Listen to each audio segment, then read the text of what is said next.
Alright, hi boys and girls. Today we're going to continue with Who's Stealing the 12 Days of Christmas by Martha Freeman. I'm going to start with chapter 16. What do you mean, where was I? Yasmin said. Where were you? She was on the phone calling from her house. I was in the kitchen eating breakfast at last. I told her about the swan being back. Now we were accusing each other of ditching. Meanwhile, I finally heard shoe thumps upstairs in my parents' room. I looked at the kitchen clock, 10:30. It must be nice to sleep in, I thought. Of course, I wouldn't know. You are the mixed up person, I told Yasmin, because I was looking for you. Well, you weren't doing a very good job of looking, she said. I knew Mom would kill me if I was late to babysit Jeremiah again, so I tried to find you, but I couldn't, so I left.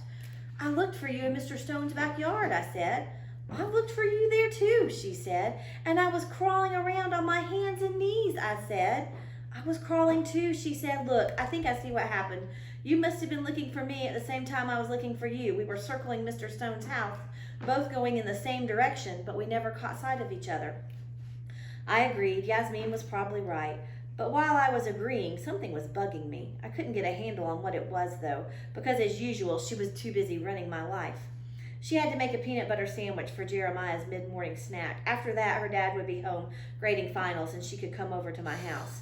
We would take a look at the swan to see if there were any clues, like price tags or treasure maps. We would tell my mom what we had found out so far. Maybe she could help us. Maybe the police knew something. When Yasmin hung up, I sat and stared at the treasure map. Something was still bugging me. Then I nailed it. Our conversation with Bub. Bub had been teasing us. He said maybe we were the thieves. Maybe our detecting was just a cover-up. Well, I knew I was innocent, but what about Yasmin? Till today, I never thought of Yasmin, but hadn't she ditched me just now? And ditching wasn't like her, and it wasn't Yasmin who suggested we split up when we searched for the swan, and Yasmin who said I should go over by the trees. Yasmin was fast and about the right size. What if she was the shape? If she was, then she knew the swan was in the bushes by Mr. Stone's house because she had put it there. And what if this morning she had grabbed it and run back to my house? What if that was why she wanted to go to Mr. Stone's in the first place? My brain was very excited. It was going 1,000,000 miles per hour. It was also going crazy. Yasmin was my best friend, and she was wacko sometimes, but she wasn't a thief. Or was she? At 11:30, Yasmin's dad got home and liberated her. That means she freed her. She was able to not have to watch her brother anymore. She rang the doorbell. We both went outside to look at the returned swan. I reached to pick it up. Wait, Yasmin said, what about fingerprints? But I'm wearing mittens, and the thief would have too. It's freezing out here. Yasmin nodded. You're right, she said. Go ahead. I lifted the swan. From its weight, I could feel there was nothing in it. I wondered if it had been full of mice last night. I turned it over. No price tags inside, nothing inside. That's disappointing, Yasmin said. She looked around on the ground. What about footprints? She isn't sounding like a thief, I thought. The thief wouldn't want me to look for footprints, would she? Brain, I said to myself. Cut it out. Yasmin is not the bad guy. She is my friend. I am not going to suspect her anymore. The ground's too hard for footprints, Yasmin was saying, and there's not enough snow. Same as the sidewalk earlier, I said. Yasmin sighed. 2 dead ends in a row, she said, and I thought we were going to solve this case too. Come on, I said. Let's talk to Mom. Maybe she can help us. Mom was in the kitchen making coffee. She had her uniform on. Her hair was dripping on it. You two were up early, Mom said. I thought you'd sleep till tomorrow, Alex. And we've already been out detecting, Yasmin announced. Detecting, Mom said. Well, that's good news. Maybe I can retire to Hawaii at last. She yawned. Oh, so tell me, what is it you two have detected?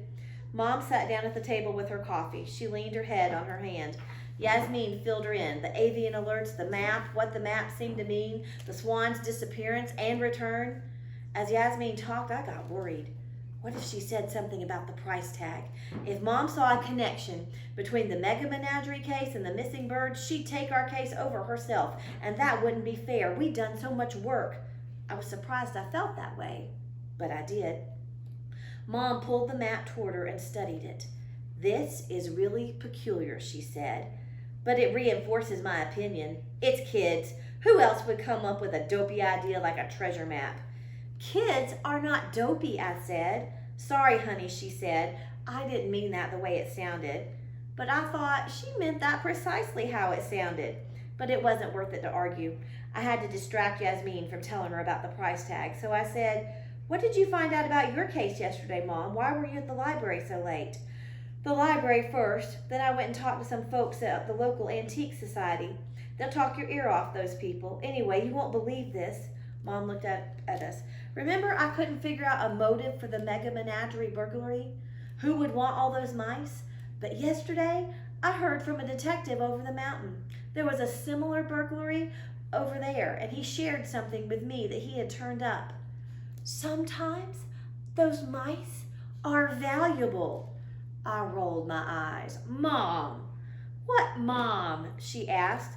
"You could have talked to any kid on the planet and found that out. Super macho military mice are collectible, especially the retired ones, the ones they don't make anymore."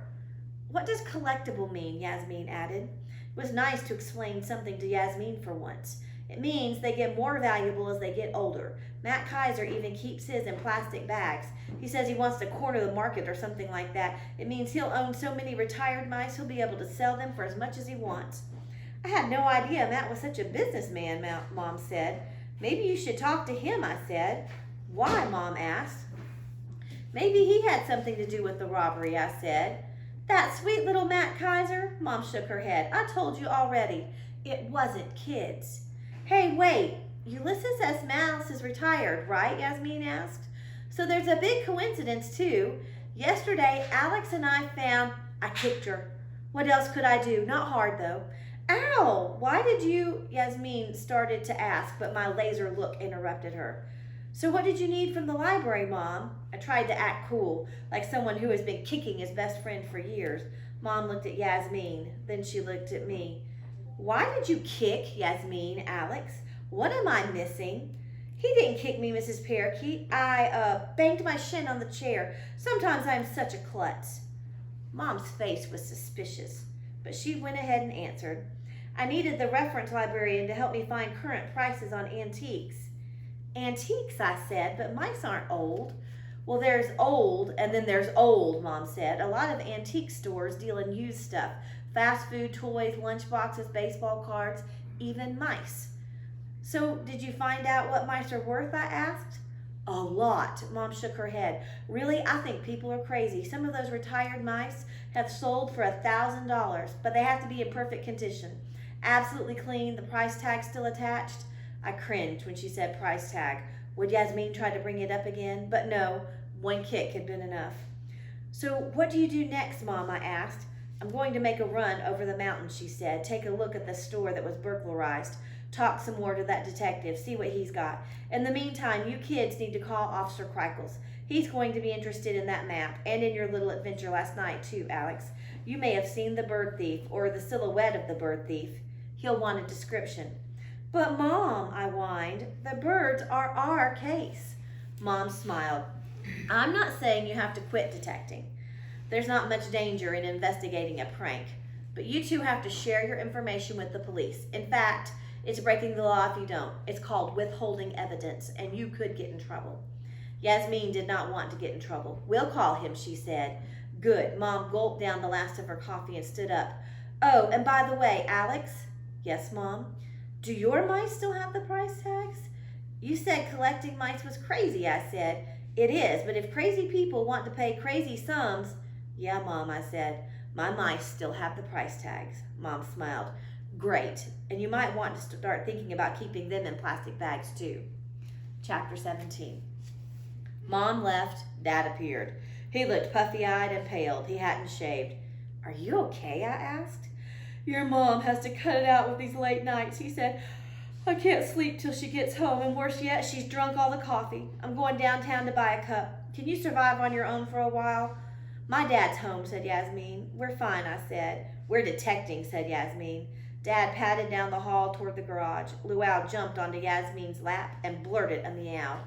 "He's trying to tell you something," I said. "He probably wants a treat," she said. "That's all felines ever think about, food." "That's so unfair," I said. "They think about other things. They think about naps." "Yes," said Yasmin, "and when they nap, they dream about food. Like yesterday when Luau knocked over the goose. It might have looked like he was detecting, but really, he just wanted to see if the goose was edible. Luau meowed again. I thought it meant, speaking of big, tasty birds, let's go hunt some. But Yasmin heard something else. Oh my gosh, she said. What? I said. Your feline reminded me about the goose. We've been trying to figure out what the treasure is, right? What's inside the birds. But all along, we knew what was in the goose. Price tag, I said. Yasmin nodded. Mouse price tag, she said. And if the map is a treasure map, and if the treasure was hidden inside the birds, it must be mice that are the treasure. Now that I know they're valuable, it all makes sense. Yasmin was proud of herself. I would have been proud of her too, except of course I'd already figured this out. I couldn't let on though, so I said all innocent, oh? Now Yasmin looked crushed. Aren't you going to tell me what good detecting that was? Sorry, I said. It is good detecting. You don't sound like you mean it, she said. My conscience was eating me up.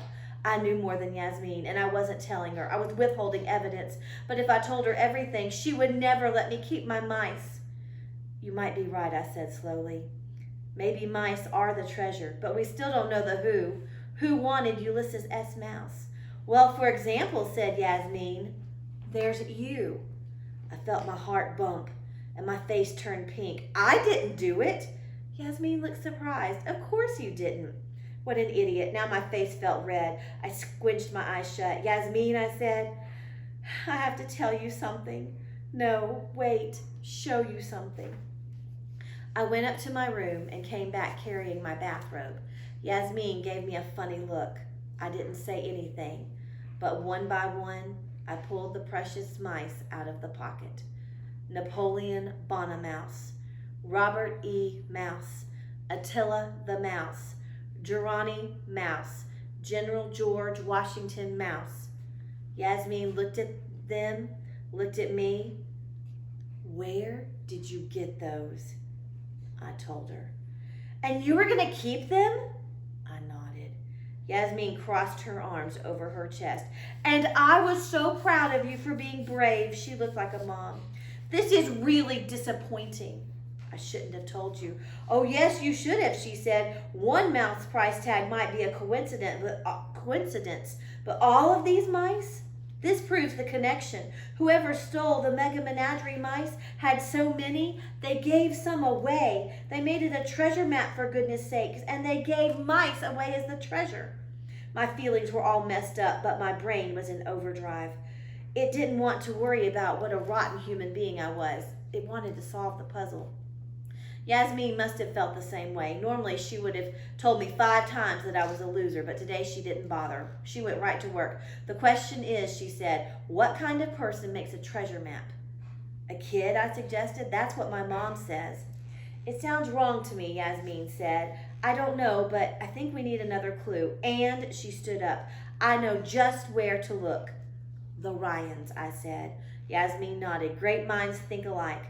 I looked down at the mice. What do I do with these? You can't keep them, Yasmin said. I know. Yasmin smiled. Put them back in your bathrobe. Later you can give them to your mom, though. I guess you didn't think to dust them for fingerprints?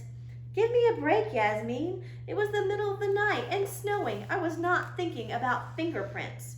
Yasmin shook her head. I don't know, Bud. At this rate, you'll never make it as a criminal or a detective. Chapter 18. Last one for today. We were all coated up to face the frozen world when I thought of something. Hey, we still have to call Officer Kreikels. Yasmin let go of the doorknob. Shoot, do we have to do it now? I shrugged. We said we would. We didn't say when we would. Now who's withholding evidence, I asked. Oh, go ahead, she said. But it's not fair. We did all the work. We have it half figured out. Now some grown-up is going to come along and take credit? I was afraid of the same thing, but we still had to call. We had evidence in a police case. 2 cases if we were right about Mega Menagerie. I dialed the phone. Angie Price, the dispatcher, answered. College Springs PD, please hold. There was a click, then violins. What's happening, Yasmin asked. Telephone music, I said. Yasmin nodded. Angie Price came back. May I help you? Hi, it's me, Alex Parakeet. Alex! How are you? How have you been? Are you still the smartest kid around? Not exactly, I said. Your mom's out of town today, Alex. I can get her on her cell, though.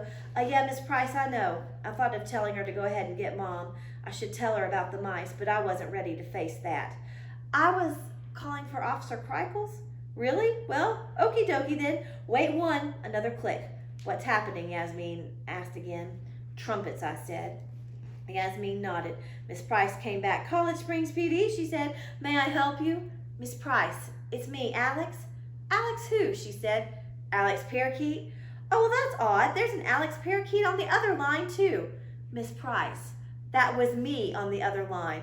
2 lines at once? How'd you do that? No, Miss Price, I am only on this line. You were looking for Officer Krykles, remember? Radio, Miss Price said. Wait one. More telephone music. This time she came back and said, Your mom's out of town today, Alex. I know, Miss Price. I wanted Officer Krykles. Really? Well, that's no good either. He's in a conference. Okay, then, could I leave a message? Well, aren't we getting grown up, Alex? She said like being a grown up was great. I wasn't necessarily sure, but I thanked her anyway. Just say to call Alex Parakeet, I said. Okay, Alex, said Miss Price. I'll let her know. No, not her, I said. Him. Who? Said Miss Price. Officer Krykles, I said. Not your mom? Right, Miss Price. Officer Krykles is not my mom. Miss Price giggled. Well, I know that, Alex. I wasn't real sure after I hung up that the message would get through. Yasmin thought maybe that was a good thing. We tried to share our evidence with the police, she said. It's not our fault the police don't care. She was right. This was good. We were still on our own. A few minutes later, Yasmin and I headed up Chickadee Court for the second time that morning. Winter break sure wasn't going the way I'd planned. Way too much being in the cold, way too much exercise, way too much thinking. This time we stopped at the Ryans' gate. There in the dogwood was the gold-painted ducky, the original one. The Ryans had taken the black one down, the one that looked like a crow. In case you aren't quite as brilliant as Yasmin and I, I'll tell you what we're doing there. Yasmin and I had both realized the same thing. All the other birds that disappeared were big and open at the bottom, like the Lee's goose. The ducky was different. It was hollow, but closed up. If someone wanted to hide something inside the ducky, he would have to cut the bottom out of it. We were at the Ryans to check the ducky's bottom. I was about to tell Yasmin it was her turn to ring the doorbell when something warm rubbed my leg. Luau, what is with this cat? Yasmin asked. He thinks he's some kind of ace detective, I said. I told you he was the one that noticed the missing birds, and he woke me up last night, too. Plus, he reminded me about the price tag, Yasmin said. Oh, so you speak cat now, too? I asked. Meow, said Yasmin, and I had to admit she sounded pretty realistic. We went to the door together. Since Miss Ryan is a teacher, I figured she would be home for vacation. She answered the door with a roll of wrapping paper under her arm, a shopping bag in one hand, scissors in the other. A piece of scotch tape was stuck to her hair. We're detecting, said Yasmin. We want to figure out who's been stealing the 12-day birds. Great, fine, said Mrs. Ryan. Just tell me what you need. What I need's about 3 more weeks to be ready for Christmas. But Christmas is Thursday, I said. My point exactly, she said. We explained that we wanted to look at the ducky. We were going to explain why, but she put her hand up. Okay, have at it, only don't fly off the tree. I don't have time for fractures. Mrs. Ryan closed the door with her hip. Yasmin and I walked over to the tree to plan our strategy. We decided Yasmin should hoist me up because I'm a klutz, but I'm smaller and she's stronger. Up I went with a lot of grunting and stretching. I felt big and marshmallowy in my jacket and mittens. Plus, it was confusing to try to work around the spider web of lights. Put your knee on that lower branch, Yasmin said. I tried, but my knee didn't bend that direction. So I scrambled my boots against the trunk, trying to push my way up. I just can't, I gasped. Fur brushed my leg. A tail tickled my nose. Claws pushed into my head. Hey, ow, luau? Now he was sitting above me on the branch with the ducky. He meowed, and it meant, next time, Alex, hire a professional. Swipe went the paw, down went the ducky. It bounced off my face before it fell to the ground. It was as cold and heavy as a ducky-sized ice cube. Yasmin was so eager that she let go of me. It was good that I hadn't climbed very high. Ow! I landed hard on my tailbone. My best friend didn't even notice. She bent down to get the ducky. She flipped it over. Yes, Let me see. Yasmin held it up. We were right, I said. The bottom of the ducky was not rubber the way it should have been. It was glued on cardboard. I took the ducky from Yasmin and studied the cardboard. It was plain brown, no marks at all. That seemed unfair. Shouldn't there be a secret code or something? Someone cut the rubber out, said Yasmin. They put a mouse in and glued the cardboard on. I nodded. After that, the treasure hunter stole the ducky, took the mouse out, and glued the cardboard back, I said. Yasmin high-fived me. We are brilliant, she said.